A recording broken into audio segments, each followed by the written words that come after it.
Welcome to Lost in South Oz. I'm Bridget, and in this video we're waiting for the Indian Pacific to arrive on a very windy afternoon. In your distance, and I'm not going to focus on it too much, what we got is the Air Force Base. Edinburgh Air Force Base behind me.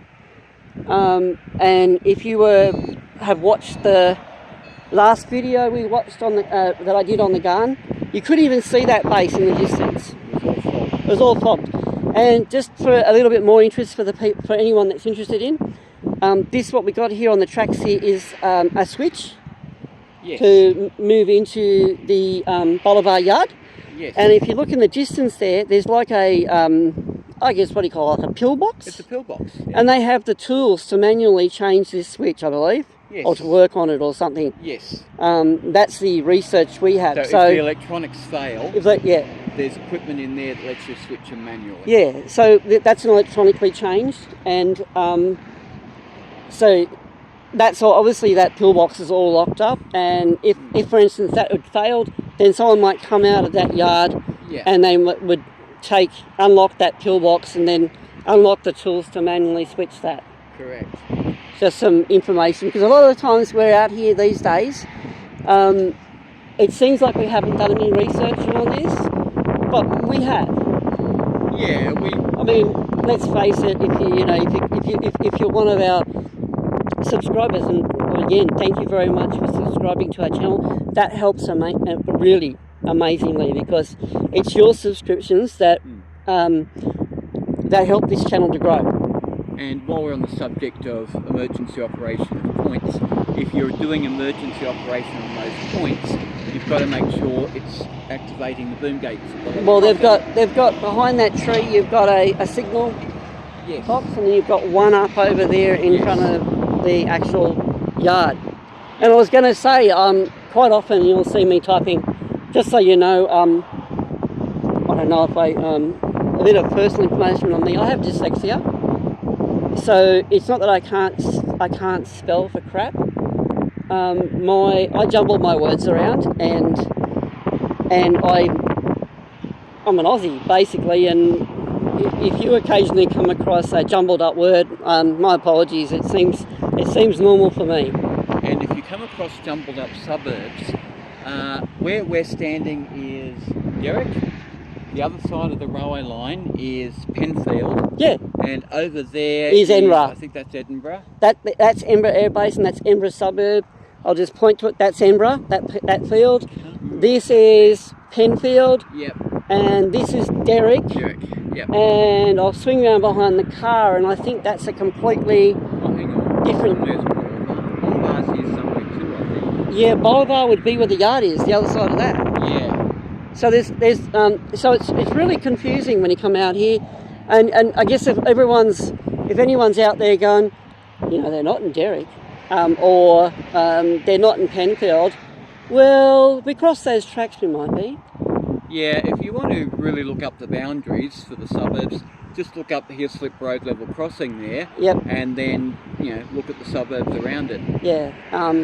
Unfortunately, I guess unfortunately Edinburgh Base is, most of Edinburgh, believe it or not, is either industrial or it's military base.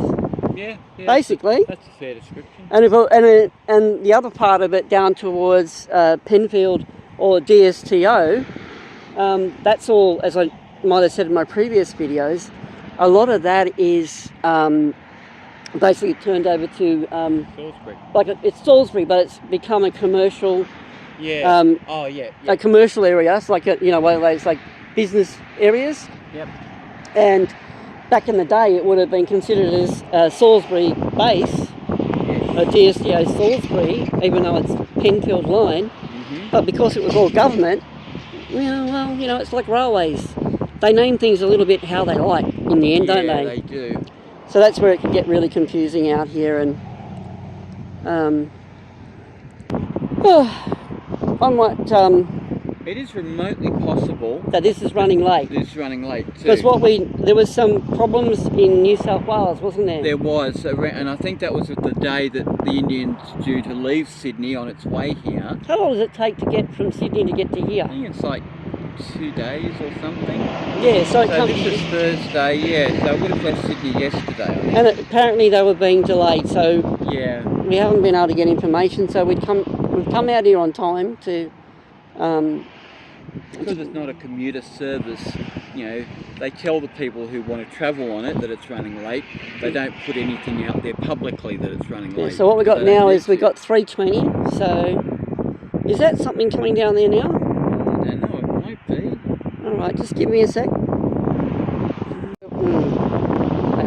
While we're waiting, I've asked Julie here if she knows any background information for those people that might be in the UK or in America that haven't come across the Indian before. I'm wondering any background information, any history, anything you know? Very early last century, they built the railway line across the Nullarbor through South Australia. That was called the Transcontinental Railway Line. They ran a passenger service from Adelaide across there called, no, it didn't run from Adelaide because it was standard gauge and standard gauge didn't come down here. But they ran a passenger service called the Transcontinental, I think from Port Pirie, across Western Australia. Then in the 70s, like last century, 1970s, they built the standard gauge line from Broken Hill through to round Port Pirie. And with that, you had standard gauge all the way from Sydney to Perth. They then introduced the Indian Pacific as a passenger train. It was like a regular commuter train back then. I forget when they started running it into Adelaide. Well, let's go back way back when we were kids, and you and me were just running around Central Station there. Yeah. Do you remember the gun or the Indian going in there at any point? Oh yeah, I had to retrieve my stepdad's hat from underneath the Indian Pacific one time. Yeah, it's just this. So this does go to Sydney. This Indian. The Indian does go to Sydney. But this is coming from Sydney. Yes. And what about the Garn? Did the Garn ever go in there? Because I remember the Garn going in there at some point on special occasions. Yeah, they sent the Garn in. I have no doubt on special occasion. For a while, they had a train from Sydney to Alice Springs directly. Yeah. That didn't go into Adelaide, but that one went out of service.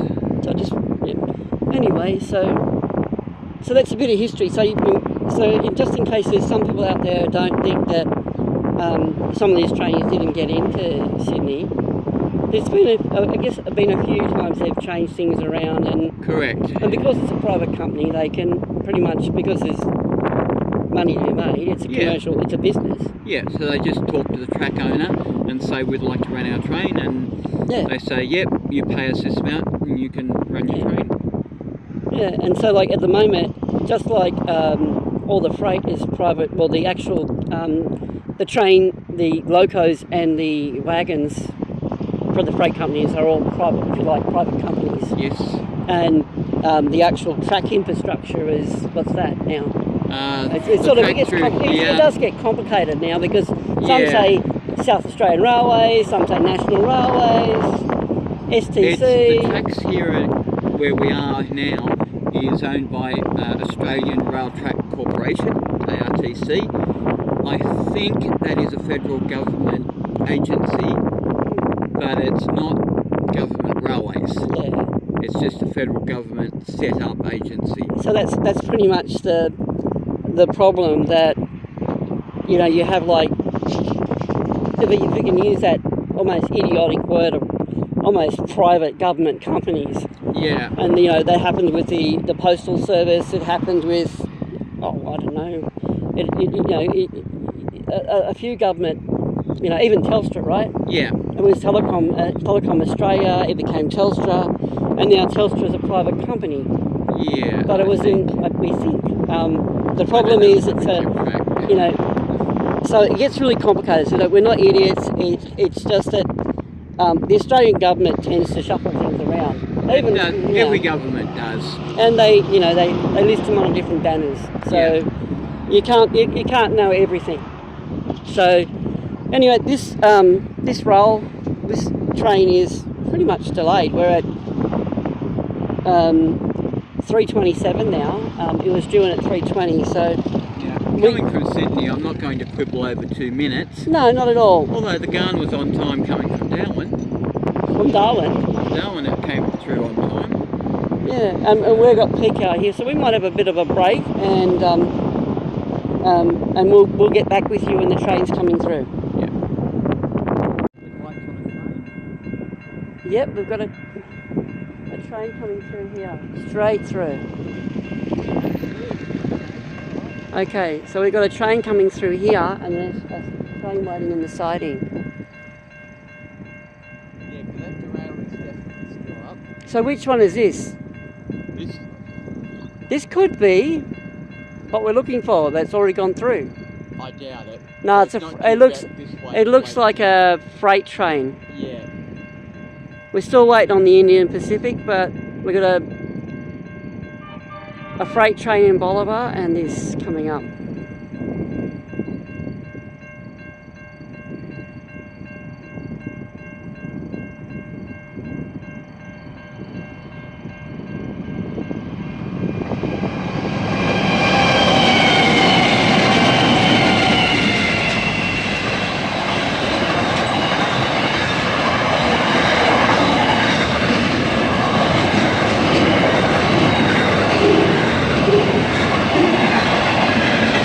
Cars and all, double decker.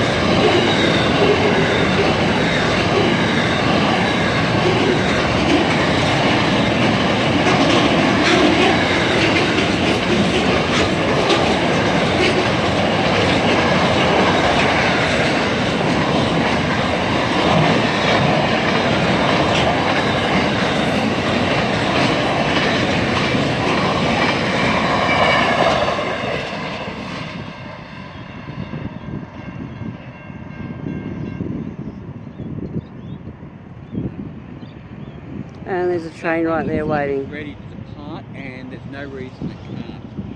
Well, apart from the fact that the signals have just gone back up and the cars are now proceeding. Well, yeah.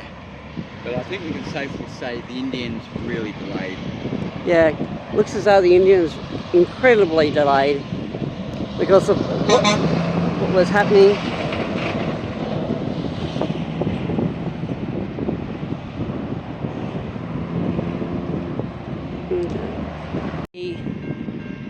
The boom gate's down after the last freight train went down, and he should be proceeding through the crossing. There they go, down. And that freight train that was waiting up here is going through the crossing out of Bolivar. It seems like our train we're waiting on it's been incredibly delayed, hasn't it, Jill? It does. But we're not missing out. Oh no. Not at all.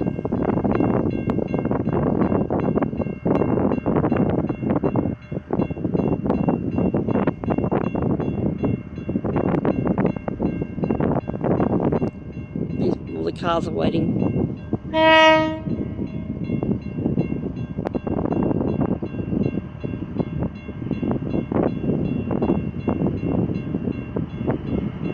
Nice.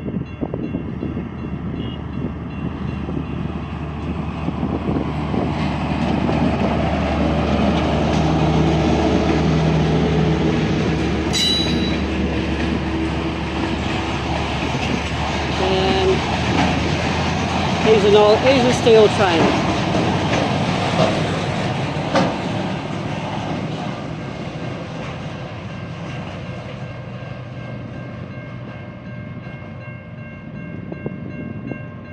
We have been really spoilt today, aren't we, Jules? Yeah, that's a nice, so that's basically a shunting trip. Yeah, he'll be going back down to Dry Creek. Yeah. Alright, we'll see how we go. Well, might be a while before we get the Indian Pacific come through. But if it doesn't come through, we'll sign off now, you reckon?